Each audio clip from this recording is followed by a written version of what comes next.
Welcome to దృశ్యం. మనం కోరుకున్నప్పుడు పౌర్ణమి రాదు, ఇష్టపడినప్పుడు వసంతం రాదు. అలాగే చేతికందిన ప్రతి అవకాశాన్ని సద్వినియోగం చేసుకున్నప్పుడే కోరుకున్న గమ్యానికి చేరుకోగలం. అయితే రెగ్యులర్గా ఇంద్రధనస్సు డే టైంలోనే ఏర్పడుతూ ఉంటాయి. కానీ నైట్ టైంలో ఏర్పడే హరివిల్లును ఎప్పుడైనా చూసారా? వినడానికి కాస్త వింతగా అనిపించే ఆ ఇంద్రధనస్సుని మీ ముందుంచే ప్రయత్నమే ఇవాల్టి దృశ్యం.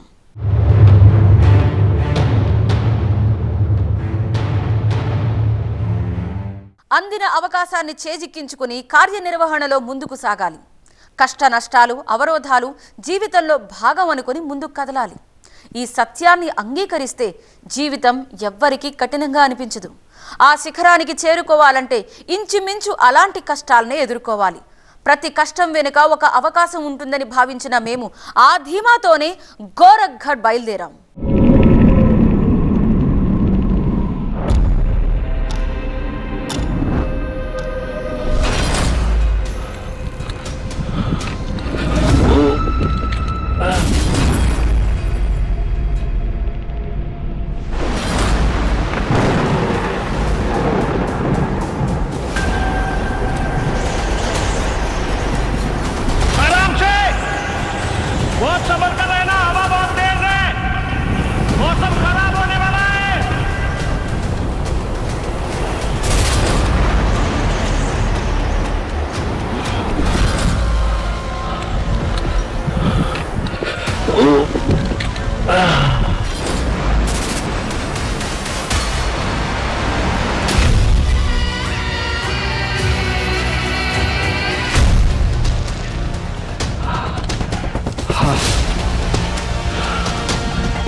वही चोटी जिसे ऊपर से देखने पर ऐसा लगता है कि कैलाश पर्वत का ही दूसरा रूप है.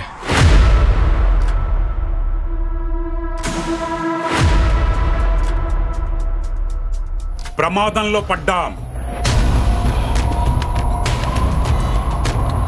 గొంతు ఎండిపోయింది.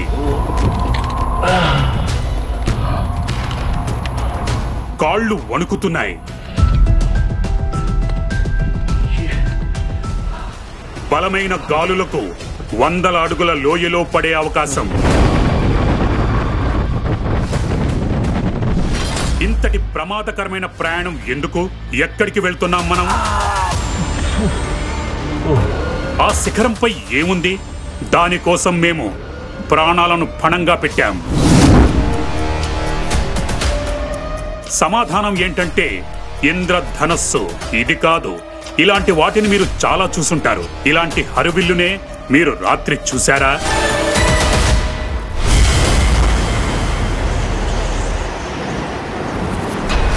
रात के अंधेरे में यहाँ पे एक अजीब सी रोशनी दिखती है और वो रोशनी इस तरह की होती है कि उसमें सातों रंग दिखते हैं. ये कौन सी रोशनी है? ये बहुत दूर. पास आओ. ये कौन सी रोशनी है? वहाँ पे रात 10:30, 11, 12 बजे तक वो एक रोशनी दिखता है. ముంబై నుంచి 100 కిలోమీటర్ల దూరంలో దేహరీ గ్రామం. అక్కడి పర్వత శిఖరంపై శతాబ్దాలుగా రాత్రిపూట ఇంద్రధనస్సు కనిపిస్తోంది.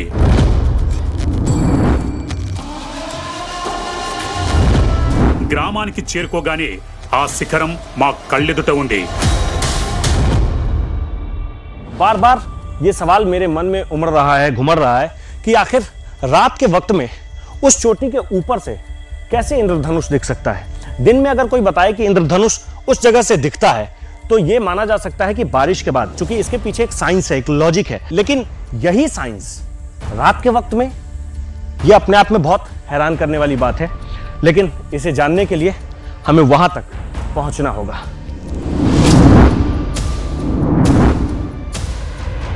ఆ శిఖరంపై అసలు ఏముంది? అక్కడ రాత్రి సమయంలో ఇంద్రధనస్సు ఎందుకు కనిపిస్తుంది? ఎలా కనిపిస్తుంది? దానికి కారణం ఏంటి? గ్రామస్తులు చెప్పిన మాటలు విన్నప్పుడు మేము ఆశ్చర్యపోయాం. ఆ శిఖరంపై పరశురాముడు తపస్సు చేశాడని చెప్పారు. ఆ సమయంలో ప్రసన్నుడైన మహాదేవుడు అక్కడ దర్శనమిచ్చాడన్నారు. అప్పటి నుంచి రాత్రి టైంలో అక్కడ రంగురంగుల కలలు కనిపిస్తున్నాయన్నారు.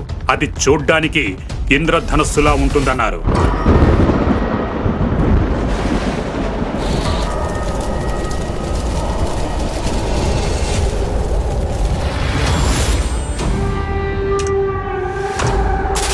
के बारे में ऐसे आख्या किया कि यहाँ पर भगवान परशुराम जी ने तपस्या की थी।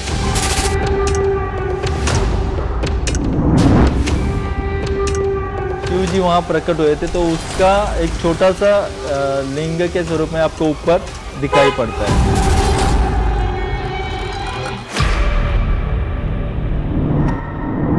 రాత్రిపూట ఇంద్రధనుస్సు కనిపిస్తుందన్న వాదన గురించి తెలియదు, కానీ ఈ ప్రాంతంతో పరశురాముడికి ఉన్న అనుబంధం కథ చాలా పెద్దదే. మహారాష్ట్రలోని సహ్యాద్రి పర్వత శ్రేణులతో పరశురాముడికి పాత అనుబంధమే ఉంది. తన గొడ్డలితోనే ఈ పర్వతాలను చెక్కాడని అంటారు. తద్వారా సాధువుల ధ్యానానికి ఎలాంటి ఇబ్బంది ఉండొద్దనుకున్నాడు. తాను కూడా తపస్సు చేసేందుకు ఒక పర్వతాన్ని ఎంచుకున్నాడు. ఇదేనా ఆ పర్వతం? శివుడి కోసం పరశురాముడు సాధన చేసింది ఇదే పర్వతాన్ని ఎందుకు ఎంచుకున్నాడు? వేరేది ఎందుకు ఎంచుకోలేదు? సమాధానం విని మేము షాక్కు గురయ్యాం. ఈ పర్వతం ఆకారం కైలాస పర్వతంతో పోలుంటుంది. ప్రధానంగా ఎగువ భాగం సరిగ్గా మహాశివుడి శిఖరంలా అనిపిస్తుంది. అందుకే పరశురాముడు ఈ శిఖరాన్ని ఎంచుకున్నాడని చెబుతారు.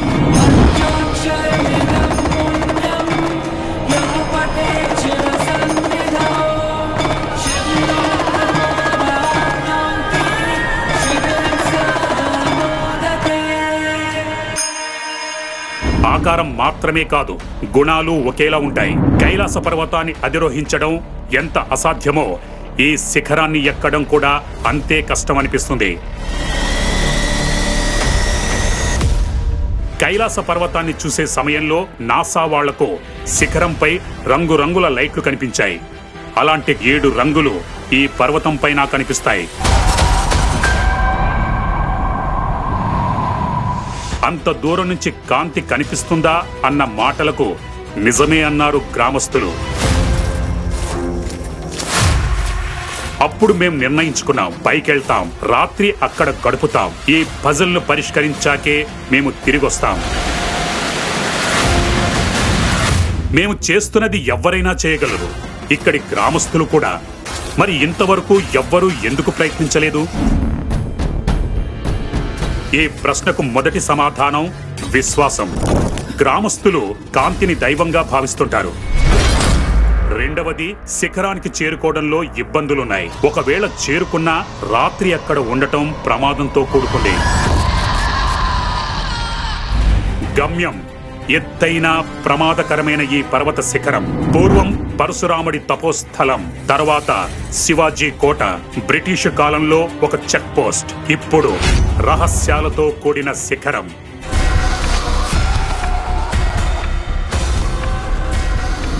కోట కావడం వల్ల పైకి వెళ్లేందుకు మెట్లున్నాయి, కానీ చాలా వరకు అవి శిథిలావస్థకు చేరాయి.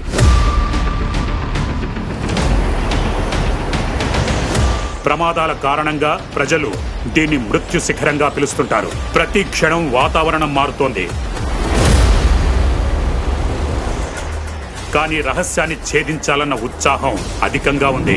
లోయ మీదుగా ఇంద్రధనుస్సు కంటబడింది. దీన్ని మేము రాత్రి చూడాల్సింది. పర్వతం ఎక్కడానికి తొలి అడుగు వేశామో లేదో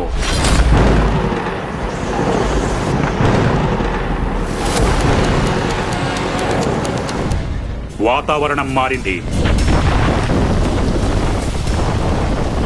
బలమైన గాలి, వర్షం రెండూ అడ్డంకిగా మారాయి.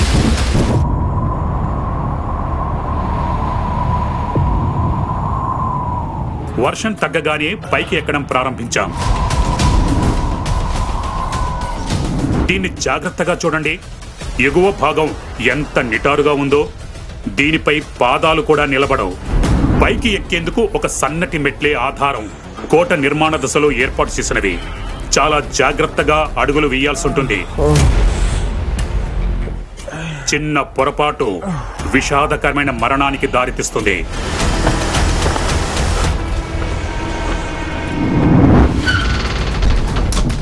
ఈ తలుపును చూస్తున్నారు కదా మీరు, ఇక్కడి నుంచే అసలైన సవాలు ఎదురుకానుంది. ముందు అందరూ తల వంచాల్సిందే. ఆ శిఖరానికి చేరుకునేందుకు మేము చేసిన ప్రయత్నం అలాంటిదే. మా సంకల్ప సిద్ధిలో కొన్నిసార్లు పైకి చేరుకోవడం కష్టతరం అనుకున్న ప్రతిసారి ధైర్యాన్ని కూడగట్టుకుని ముందుకు కదిలాం. ఆటంకాలన్నీ అధిగమించాక అక్కడ కనిపించిన దృశ్యం మిరాకిల్ అనిపించింది. శిఖరంపై ఒక చిన్న శివాలయం కూడా ఉంది. రాత్రి సమయంలో ఇంద్రధనస్సు కనిపిస్తుందన్న వాదన శతాబ్దాల నాటిది. ఈ పర్వతాన్ని గోరఖ్నాథ్ కోట అని పిలుస్తారు. ఎదురుగా కనిపిస్తున్న దాన్ని మచ్చేంద్రనాథ్ శిఖరం అంటారు. ముందు ఒక గుహ కనపడింది. మొత్తం పర్వతంలో ఇలాంటి అనేక గుహలున్నాయి. ఒకప్పుడు ఇది గురువుల భూమిగా రుజువు చేస్తుంది.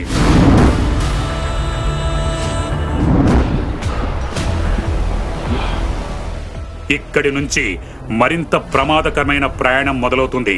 శిఖరం వరకు తీసుకెళ్తుంది. నిటారుగా ఎక్కాల్సి ఉంటుంది. వర్షం దాగుడు మూతలాడుతోంది. స్లిప్ అయితే మరణం తప్ప మరో దారి లేదు.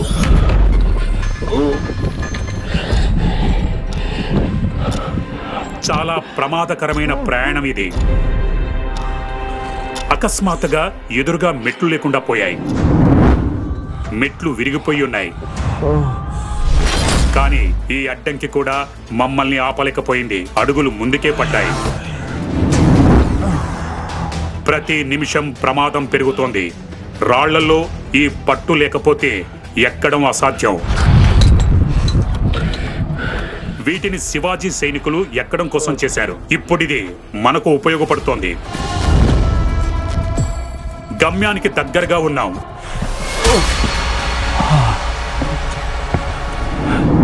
अब हम उस जगह तक पहुंच गए हैं जहां से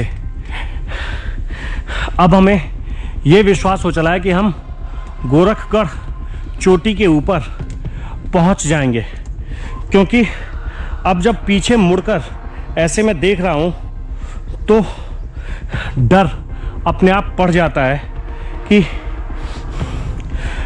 पता नहीं कितनी खाई है।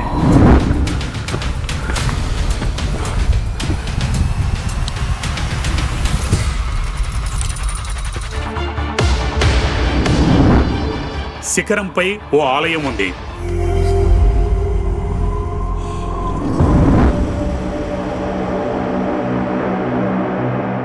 ఆలయంలో పరమేశ్వరుడు పరశురాముడి ఫోటోలతో పాటు ఒక శివలింగం కూడా ఉంది. పరశురాముడు తపస్సు చేసిన సమయంలో మహాశివుడు కనిపించిన చోట ఇప్పుడు శివలింగం ఉందని చెబుతారు.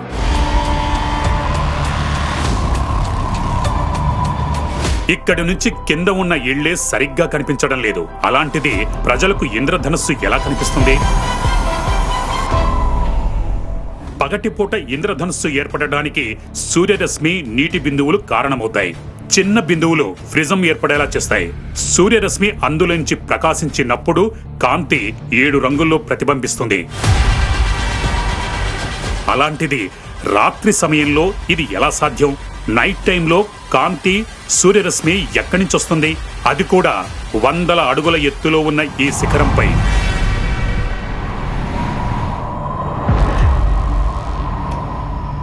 చీకటి పడగానే మేము అప్రమత్తమయ్యాం. ప్రతి వైపు కన్నార్పకుండా చూశాం. శిఖరంపై, కింద, చెట్ల వెనుక, ఆకాశంలో, లోయ వైపు ఇంద్రధనస్సు ఎటువైపు కనిపిస్తుందో తెలియదు. బహుశా ప్రజలు ఏదో భ్రమలో ఉన్నారని అనిపించింది. గ్రామం నుంచి శిఖరం గుడే కనిపించదు. కాంతి ఎలా కనిపిస్తుంది? అయినా పట్టుదలతో ఎదురు చూడసాగాం.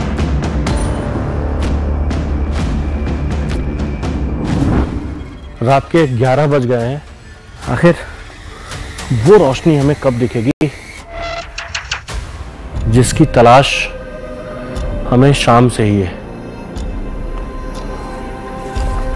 कहीं कुछ नहीं है, लेकिन कहते हैं कि रात के वक्त में ऐसा होता है, ऐसी रोशनी दिखती है जो इंद्रधनुष जैसा होता है, लेकिन अब तक तो ऐसा कुछ भी नहीं दिखा। ఈ సమయంలో మాకు ఇంద్రధనస్సుకు సంబంధించిన పురాణ కథ గుర్తుకొస్తోంది. ఇంద్రదేవుణ్ణి వర్షపు దేవుడిగా కొలుస్తుంటారు. దాని ఆకారం విల్లులా ఉంటుంది కాబట్టి ఇంద్రధనస్సు అని పిలుస్తుంటారు. గ్రీకు పురాణాల ప్రకారం ఇంద్రధనస్సు భూమిపైకి వచ్చే దేవతల సాధనం. జపనీస్ పురాణాలలో ఇంద్రధనస్సును స్వర్గంలో తేలియాడే వంతెన అంటారు. రాత్రిపూట ఇంద్రధనస్సు కోసం ఎదురు చూస్తున్నామని గుర్తు చేసుకుని మాకు మేమే నవ్వుకున్నాం. ఇప్పుడేం చేస్తాం? రాత్రంతా శిఖరంపైనే గడపాలి. వాతావరణం మళ్లీ మారింది. బలమైన గాలులు వీయడం మొదలయ్యాయి. మేము మాత్రం పనిలోనే నిమగ్నమై ఉన్నాం. నిజం చెప్పాలంటే ఇప్పుడు తెల్లారే సమయం.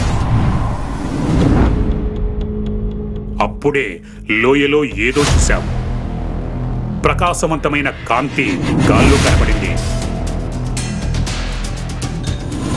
మేము విస్తుపోయాం.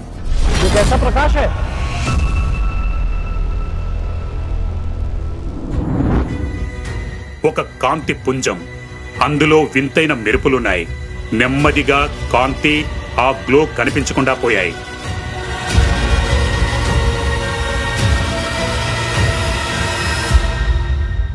ఏం జరిగిందో తెలియక మేము నిర్ఘాతపోయాం. ఇదేంటి? ఒక్క క్షణం ఏం జరిగిందో అర్థం కాలేదు. మేము కెమెరాలో రికార్డింగ్ చూశాం. అవును, ఇదేంటో కాంతివంతంగా ఉంది. మెరుపేంటో అర్థం కాలేదు. శిఖరానికి దూరంగా ఉంది. శిఖరంపై గాల్లో తేలియాడుతూ కనిపించింది.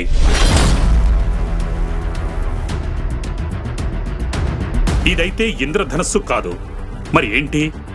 ఈ కాంతి ఎక్కడి నుంచి వచ్చింది? कह रहे थे सब यहाँ से इंद्रधनुष जैसा कुछ दिखता है, लेकिन ये तो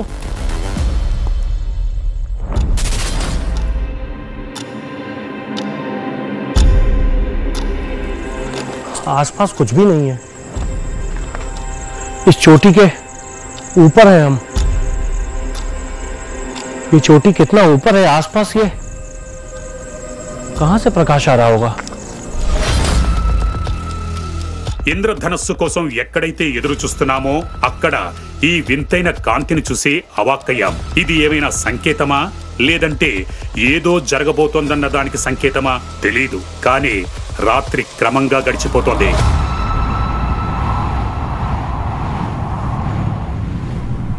अभी रात के तकरीबन 1 बज रहे हैं।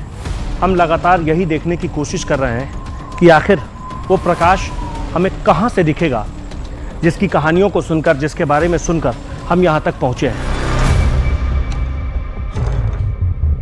అది ఏదైతేనే వింతగా అనిపించింది. అర్థం కాలేదు. తెల్లారడానికి ఇంకా కొన్ని గంటల సమయమే ఉంది. ఇప్పటికీ ఇంకా మా కళ్ళు ఆ ఇంద్రధనస్సు కాంతి కోసం వెతుకుతూనే ఉన్నాయి. మా అన్వేషణ సన్నగిల్లినట్టుగా అనిపించింది. మళ్ళీ ఇదేంటి? ఎదురుగా ఆకాశంలో, లోయ మధ్యలో అదే విచిత్రమైన వెలుగు గాల్లో కనిపించింది. మొదట కనిపించినట్టుగానే ప్రకాశవంతంగా ఉంది. కాసేపటికి ఇది కూడా మాయమైపోయింది. ఇది రెండో షాక్. అర్థం చేసుకోలేనిది. ఇంద్రధనస్సు కోసం రాత్రి జరిపిన అన్వేషణ, కానీ కంటబడింది మరొకటి. ఏదో మెరుస్తున్నట్టుగా. కానీ ఏంటి? సమాధానం ఏంటో అర్థం కాలేదు. శిఖరంపై ఇంద్రధనస్సు కనిపిస్తుందన్న వాదన ఉంది. కానీ మాకు మరొకటి కనిపించింది. లేత పసుపు కాంతి పుంజం. అందులో ఏదో మెరుస్తున్నట్టుగా. అదేంటో మాకు తెలియదు. అది ఏమైనప్పటికీ అది హృదయం, మనస్సుకు అర్థం కాకుండా ఉంది. మహారాష్ట్రలో కొన్ని ప్రదేశాలున్నాయి. ఈ పర్వతం చూట్ ఊట. రాత్రి సమయంలో పెద్ద సంఖ్యలో తుమ్మెదలు గుమిగూడుతాయి. దాని కారణంగా ఈ మొత్తం ప్రాంతం అద్భుతమైన కాంతితో ప్రకాశిస్తుంది.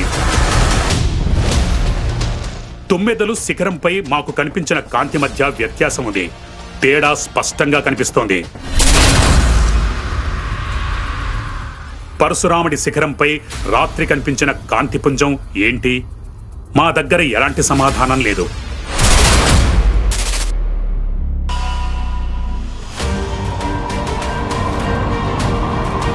మేము ఎప్పుడైనా పజిల్ని పరిష్కరించిన తర్వాతే తిరిగొస్తాం.